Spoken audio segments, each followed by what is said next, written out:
ఇట్లా అవుతుంది. ఇక మా వారు ఆర్పిస్తున్నాడు. ఇవాళ అన్నపూర్ణేశ్వరి కదా అని ఇక అన్నమే ప్రసాదాలు పెడతామన్నమాట.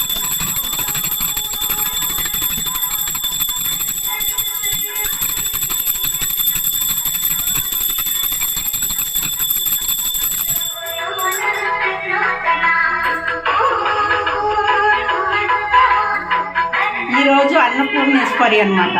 అందుకని ఇట్లా నైవేద్యాలు ఇప్పిస్తామని పూజలు పురస్కారాలు ఇట్లా ఉదయమాయి. ఇక మా వారు ఆర్తిస్తున్నాడు. నేను వీడియో తీస్తున్నా కాబట్టి నేను కనిపించలేదు, మా వారే కనిపిస్తున్నాడు. ఇట్లా చేస్తాం మేము పూజ. మీ ఇంట్లో ఎట్లా చేస్తారు పూజ? ఓకేనా?